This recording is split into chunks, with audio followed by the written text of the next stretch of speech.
السلام عليكم، إيه الاخبار يا شباب؟ يا رب تكونوا بخير. معكم عبد الله ياسين.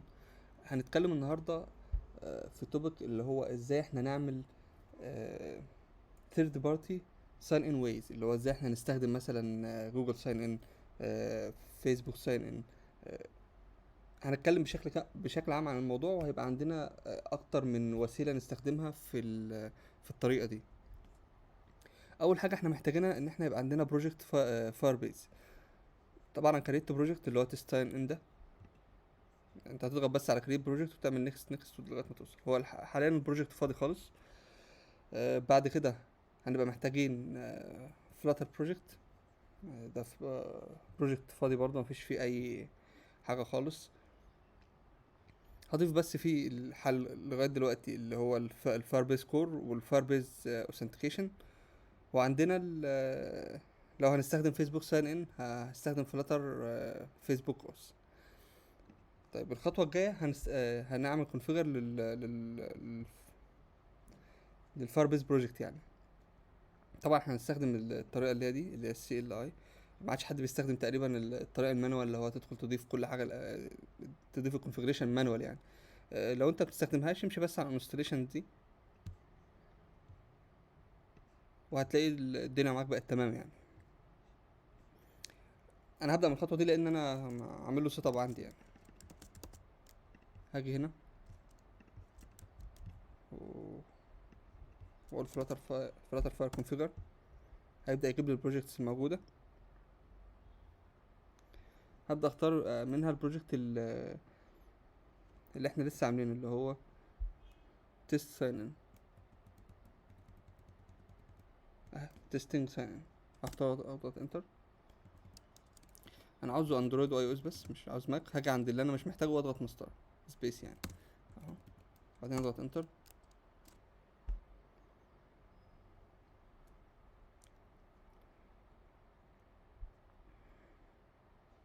هيبدا يعمل الكونفيجريشن. وحاليا بيكريت اهو كان بيكريت الاندرويد اب. هيجي دلوقتي يكريت الاي او اس اب معانا. تمام كده هو خلص. هاجي انا بقى في المين. انا عندي اصلا ده الفايل اللي اتعمل له جنريشن بتاع هاجي انا بقى في المين وهضيف دي عشان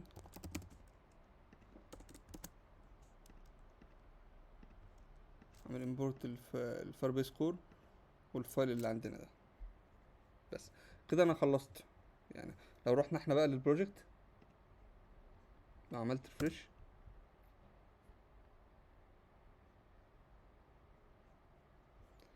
هو الانترنت فيه مشكلة ولا ايه؟ لا اشتغل تمام. هتلاقي هو كريت لك الاتنين ابس اللي عندك اللي هو الاندرويد والاي او اس. ولو انت كنت اخترت الاتنين التانيين كان هيبقى عندك 4 ابس عادي يعني. بعد كده عشان نستخدم الثيرد بارتس دي محتاجين نضيف الاس اتش اي 1 والاس اتش اي 256 اللي هو الفينجر برنت بتاعت الجهاز بتاعك. هنا في الديباجنج انت بتحتاج تضيف الاس اتش اي بتاعت الديباج اللي عندك. طيب افرض انا بقى عملت ريليز وعملت له كي، وبضيف برضو الاس اتش اي بتاع الريليز. ولما يترفع على جوجل بلاي بروح على سيكشن اسمه السيرتيفيكت وبلاقي فيه اس اتش اي. هاخده برضه اضيفه هنا. ده ليه؟ لا عشان يشتغل في الريليز، لان احيانا بتحصل المشكله دي لناس كتير. اللي هو انت يبقى شغال معاك في الديباج عادي بعد ما ضفت انت الاس اتش اي 1 بتاعك والكلام ده، الفينجر برنت بتاعتك يعني. وتعمل له ببلش وما يشتغلش هناك. ده ليه؟ لان انت ما ضفتش الاس اتش اي ريليز والاس اتش اي بتاعت الجوجل بلاي اللي بتبقى موجوده على جوجل بلاي كونسول في الاب بتاعك. هتدخل على سيكشن اسمه السيرتيفيكت هتلاقيها موجوده هناك. هتيجي تضيفها. هوريها لكم برضو دلوقتي. طب انا عاوز اجيب حاليا وانا شغال الفينجر برنت بتاعت الجهاز. بروح على السي دي اندرويد.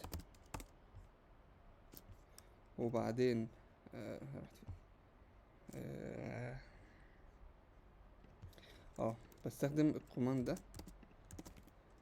اعمل انتر.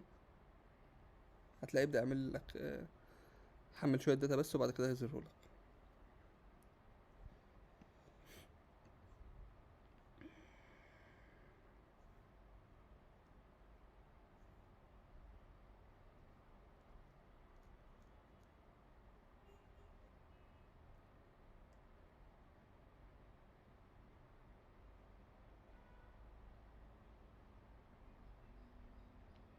على فكره في اكتر من طريقه انك تجيبه، بس دي الطريقه الاسهل بالنسبه لي يعني.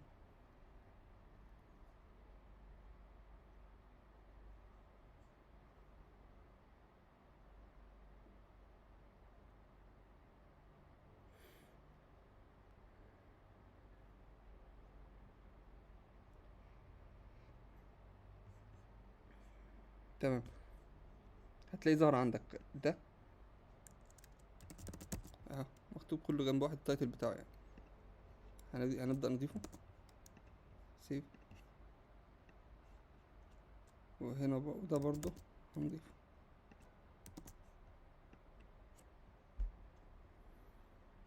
طيب لما يتعمل له ريليز، تعال نشوف مع بعض.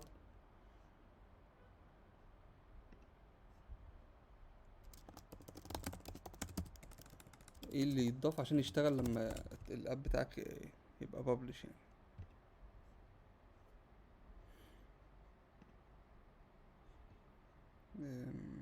مش فاكر بقى انهي واحد فيهم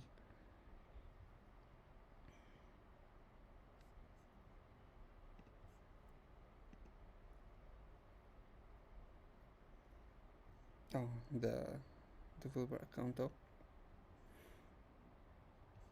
لو رحنا مثلا على واحد هنا اب ساين جاي، لو نزلنا تحت طبعا هعمل هايد للحاجات دي كلها، بس بيظهروا هنا يعني، بتاخدهم تضيفهم برضو للفاير بيز عندك.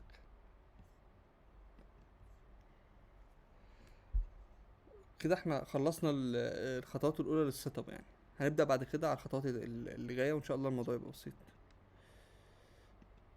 الخطوه الجايه معانا ان احنا هنروح للفلاتر بروجكت، وهنروح نخلي المينيمم اس دي كي فيرجن هنخليها 21. طيب وعندنا بقى البروجكت فاضي خالص، احنا محتاجين بس نعمل باتن عشان لما يضغط عليه يبدأ يعمل عملية الساين ان.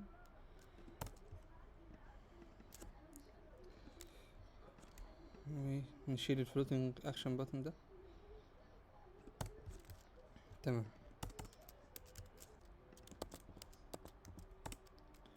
elevated button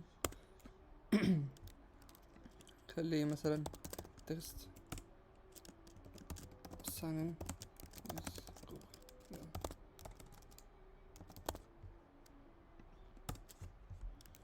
وخلونا نيجي هنا برضو نعمل فولدر، وهنعمل كلاس عن طريق ان هو يقدر يعمل بحيث نضيف فيه لو اكتر من ميثود يعني. خلينا نسميه sign in methods.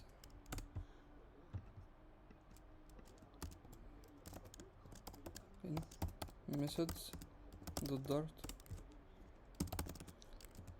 كلاس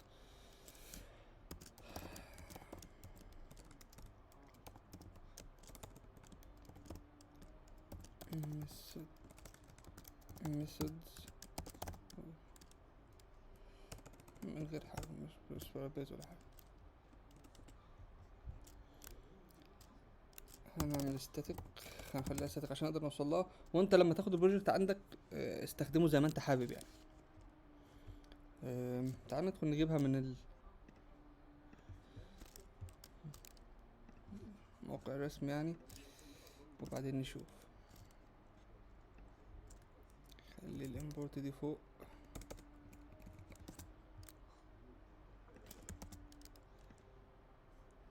مش ضايفينها في الباب سبيك ولا ايه؟ تمام. يبقى فلاتر باب اد جوجل ساين ان.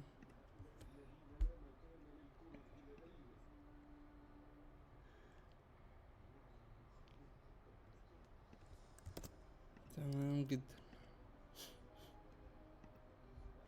وبعدين نبدأ نستدعي الفار بيز اوثنتيكيشن. الستاتيك دي طالعة فوق كده ليه؟ تمام جدا. هنيجي نقول له هنا لما يضغط على البutton ده اهو sign in method dot sign in with Google، ونشوف كده البروسيس هتمشي ازاي. احنا كده عملنا run للبروجكت. تعال نجرب مع بعض كده لما نضغط على الساين ان ويز جوجل. تمام. هو كده عمل ساين ان عندي لان انا كنت عامل ساين ان قبل كده، يعني انا دخلت عملت اوبن و...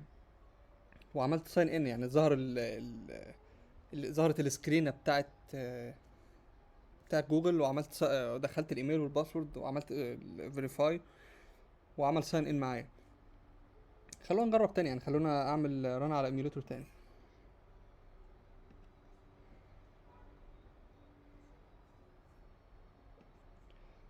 طيب عم يعمل رن، بس انا عاوز اكد على حاجه. احنا رحنا الميثود دي تخلينا نعمل ساين ان عن طريق الفاير بيز. يعني انا كده دلوقتي مستخدم الفاير بيز از اثنتيكيشن. طيب انا لو شغال معايا حد باك اند، يعني انا لو معايا حد باك اند مثلا وهو هيهندل الاوثنتيكيشن من عنده، يعني في اوثنتيكيشن بروسيس من عنده، انا مش محتاج اكمل الخطوات دي. انا اصلا بقوم عامل ساين ان وهو بيعمل لي ميثود اللي ببعت فيها الديتيلز دي. هو بيبقى محتاج مني مثلا الايميل، النيم، الفوتو، كده يعني، وهو بقى بيكمل البروسيس من عنده. طب انا مستخدم الفاير بيز وعندي بروجكت كامل فاير بيز، هكمل لغايه هنا كده. حتى انا عملت ساين ان وذ كريدنشالز عن طريق الفاير بيز. انا اصلا نسيت اعمل رun. تمام.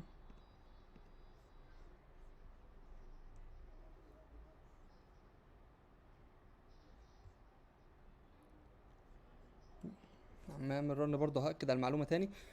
انا دلوقتي عملت ساين ان عن طريق جوجل، وممكن اطبع بقى التفاصيل بتاعه اليوزر اللي انا عملت بيه ساين ان ده. دوت ثانيه واحده عشان عايز الاوبشنز تظهر الموجوده. عندي ايميل واي دي وديسبلاي نيم وفوتو وسيرفر اوثنتيكيشن كود. دي الديتيلز بتاعت اليوزر دي اللي انا محتاجها بس في حاله ان انا الباك اند اللي شغال معايا مظبط الجزء الاوثنتيكيشن يعني. انا هنا طبعهم، حتى انا هنا لما جيت عملت ساين ان،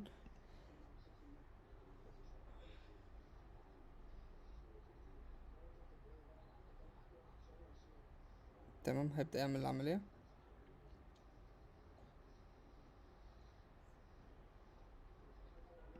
تمام. تلاقي حتى طبع لي الديتيلز بتاعت اليوزر أهو. يعني ده الايميل بتاعي، وده النيم والفوتو. انا فعلا مش حاطط فوتو جايب نل يعني. خلينا نشوف التاني ده وصل لايه.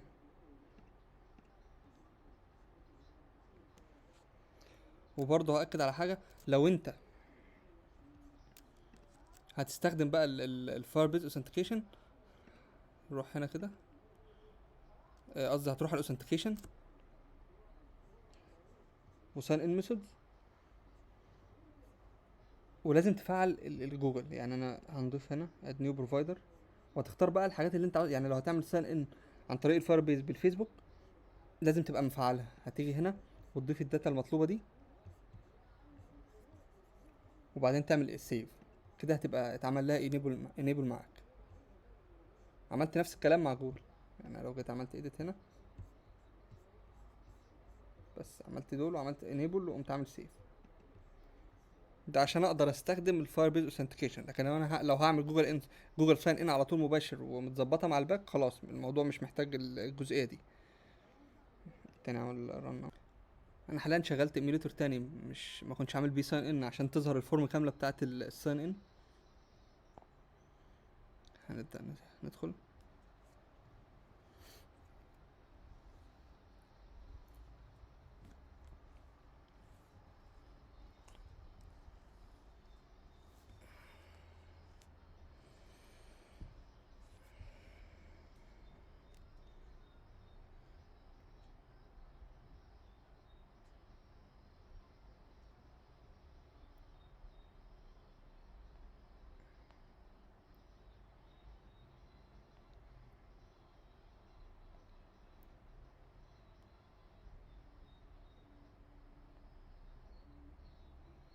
اهو تمام. كده الفورم هتعمل ساين ان عادي. خلينا نعمل حتى ساين ان، مش مشكله. طبعا لو انت فاتح من على الفيزيكال ديفايس بتاعك، هتلاقي اكتر. لو انت مسجل باكونت او اكتر هتلاقيهم ظاهرين وتقدر تختار منهم.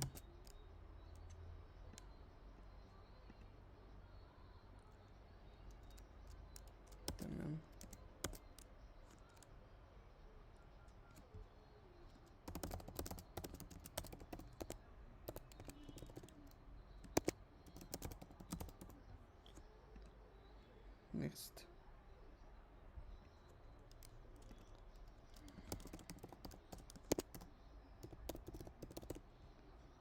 تمام نيكست.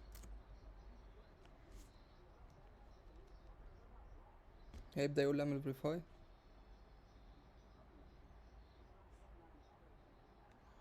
يس. اختار الرقم. يا اخي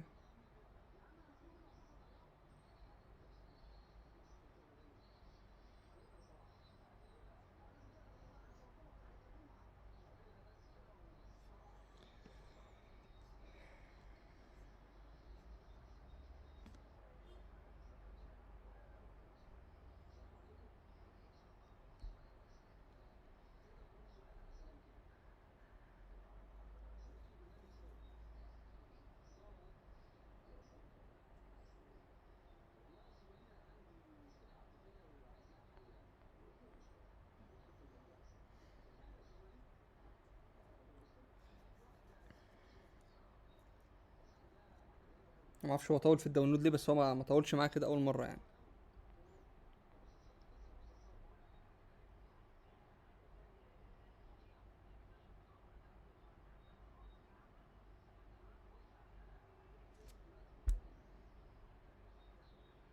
مهم. تمام. كل حاجه خلينا نوت ناو دلوقتي.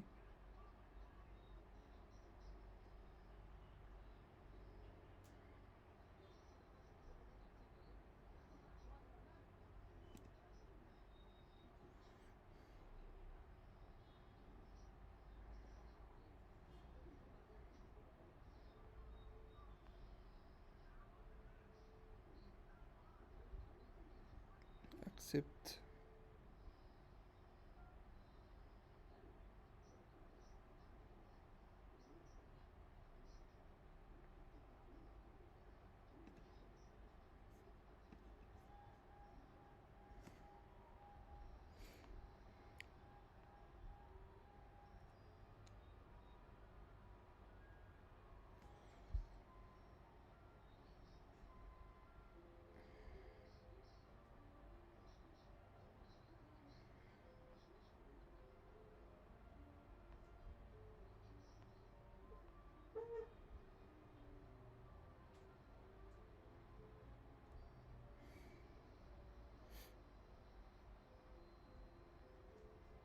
تمام. هو كده عمل بروسيس عندي المفروض. اهو طبع حتى الايميل والنيم والفوتو. بس هي طبعا خطوات بسيطه جدا، وانت لو مشيت على الدوكيومنتيشن بشكل صحيح يعني مش هيحصل لك اي مشاكل. اهم حاجه بس تبقى متاكد ان انت ضايف اللي هي الفينجر برينت بتاعتك على الفاير بيز اللي هي الاس اتش اي 1. ولو انت عامل له ريليز تضيفها برضو تضيف تدخل على الاب سايننج في جوجل بلاي كونسول وتاخد الفينجر برينت دي وتضيفها في الفاير بيز وتستخدم الميثودز دي. بس يعني تضيف الباكجات وتستخدم الميثود دي. اه وانا كنت قلت ان إن كنا مخلين 21، هي ما اشتغلتش الا على 23 اللي هي المينيمم اس دي كيو فيرجن. بس دي كانت كل الخطوات. اتمنى يكون الفيديو فاد الناس، وان شاء الله المقطع التاني منه هنستخدم ساين ان ميثود تاني يعني غير الجوجل. شكرا، السلام عليكم.